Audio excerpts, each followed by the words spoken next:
اعوذ باللہ من الشیطان الرجیم، بسم اللہ الرحمن الرحیم۔ شروع کرتا ہوں اللہ تعالیٰ کے بابرکت نام سے جو دلوں کے بھید بہتر جانتا ہے۔ ناظرین، میں ہوں آپ کا میزبان ارشد قریشی، پروگرام لے کر حاضر ہوں۔ آج کا تجزیہ، گزشتہ پروگرام اور اس پروگرام کے درمیان کچھ زیادہ ایک فاصلہ ہو گیا، بیچ میں ایک دو پروگرام نہیں ہو سکے۔ اس کی وجہ ایک طبیعت کی ناسازی اور ذاتی مصروفیات کچھ زیادہ تھیں، اور اس وجہ سے تحریک ٹی وی کے ذریعے آپ سے ملاقات نہیں ہو سکی۔ اور اسی دوران ملک میں کئی اہم واقعات رونما ہوئے، عدالتی سطح پر، حکومتی سطح پر اور عالمی سطح پر، جس میں سر فہرست آسیہ بی بی کا کیس تھا۔ پھر اس کے بعد دھرنا ہوا، پھر دھرنے کا خاتمہ ہوا، اور پھر آسیہ بی بی کی روانگی ڈسپیوٹیڈ ہوئی کہ وہ گئیں یا ملک میں ہے۔ پھر کسی طیارے کی آمد ڈسپیوٹیڈ ہوئی کہ کوئی طیارہ آیا ہے، وہ گیا۔ سوشل میڈیا پر یہ خبریں زیادہ آئیں۔ سوشل میڈیا پر گو کہ جس طرح دوسرے میڈیا پر، الیکٹرانک یا پرنٹ میڈیا پر کوئی قانون ہے اور اس پر سختی سے عمل درآمد کرایا جاتا ہے، ایسا سوشل میڈیا پر تو نہیں ہے، جس کی وجہ سے لوگ جو آتا ہے، ایک تو فوٹو شاپ اور اس طرح کی چیزیں بہت ہوتی ہیں جو بہت انسان کو الجھن میں مبتلا کر دیتی ہیں کہ آیا یہ خبر صحیح ہے کہ غلط ہے۔ اگر جو ایسی خبریں ہوتی ہیں جو ملک کے مطلب کوئی ایسے واقعات ہوتے ہیں جو ملک کے خلاف ہوتے ہیں، عوام نہیں چاہتی، تو وہ سوشل میڈیا پر اگر اس کو غلط یعنی فوٹو شاپ وغیرہ سے فیک نیوز بنا کر اگر اس کو کر دیا جاتا ہے تو لوگوں کی بڑی دل آزاری ہوتی ہے۔ میں عموماً پروگرام میں کہا کرتا ہوں سوشل میڈیا بہت ایک اچھا ذریعہ ہے، ایک بہت فوری ذریعہ ہے، جہاں پر اگر میڈیا پر، الیکٹرانک میڈیا پر یا دوسرے میڈیا پر اگر پابندی لگا دی جاتی ہے، کوئی قدغن لگا دیا جاتا ہے، تو سوشل میڈیا ایک واحد ذریعہ ہے۔ ایسا نہ ہو کہ اس کو اس طرح استعمال کیا جائے کہ پھر یہ بھی کسی بہت سخت قانون کی زد میں آ جائے اور لوگوں تک یہ رسائی ہی فی الفور خبروں کی رسائی ممکن نہ ہو سکے۔ تو ایسا کرنے سے تھوڑا گریز کرنا چاہیے۔ وہ خبر، وہ چیز، وہ مواد اپنے طور پر سوشل میڈیا پر شیئر کریں جس کی آپ کو مکمل تصدیق ہو اور آپ مکمل ذمہ داری سے اس کو پوسٹ کر رہے ہوں کہ اس کی آپ تصدیق کرتے ہیں کہ جو آپ کر رہے ہیں وہ صحیح۔ ورنہ انتشار پھیلتا ہے، افراتفری ہوتی ہے، بدظنی ہوتی ہے، رنجشیں پیدا ہوتی ہیں، تو پھر یہ اس کی اسلام بھی اجازت نہیں دیتا۔ قرآن مجید میں بھی ہے کہ اگر کوئی تمہارے پاس کوئی خبر لے کے آئے تو اس کو آگے بڑھانے سے پہلے اس کی تصدیق ضرور کر لیا کرو، کہیں ایسا نہ ہو کہ تمہاری وجہ سے کوئی فساد ہو جائے۔ اب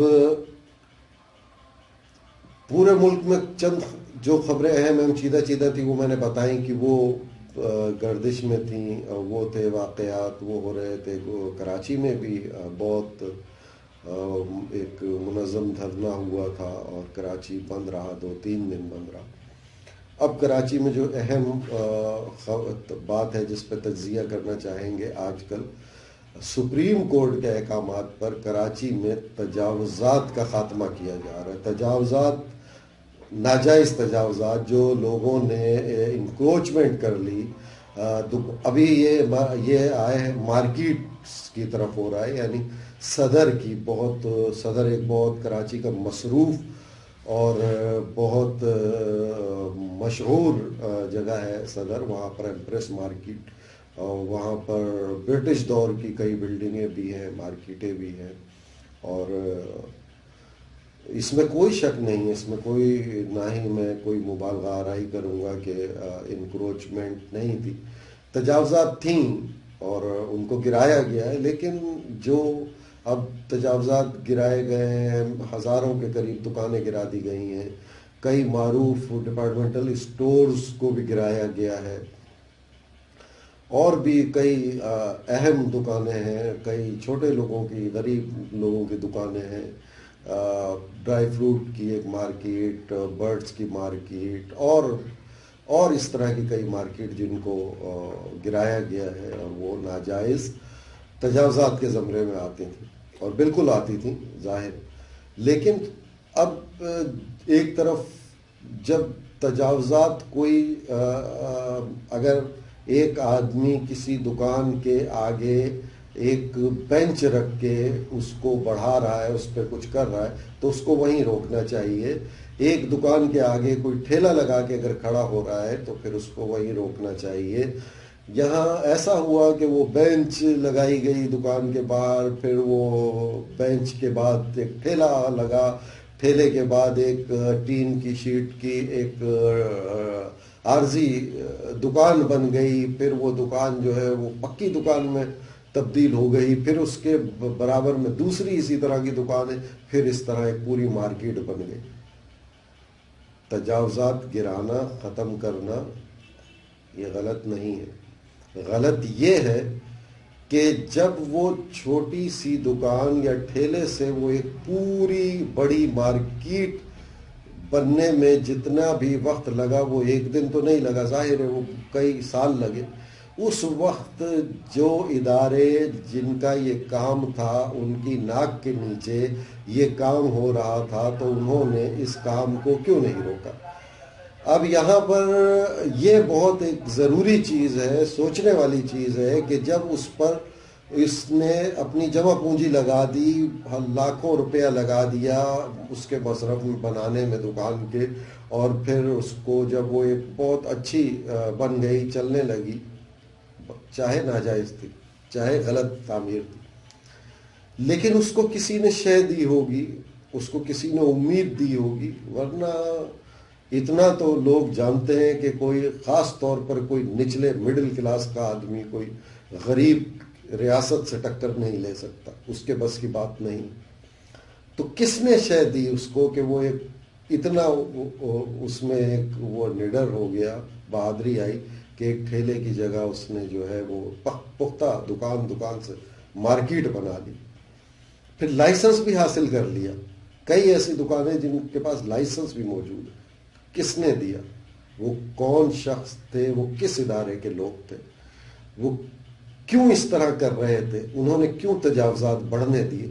کیوں لوگوں کی جمع پونجی کو استعمال کرنے دیا، اور ان کو معلوم تھا کہ ایک دن یہ ہوگا؟ یہ تو عدالت کے علم میں آیا، سپریم کورٹ کے، تو یہ ہو گیا، ورنہ ایسا ممکن نہیں تھا.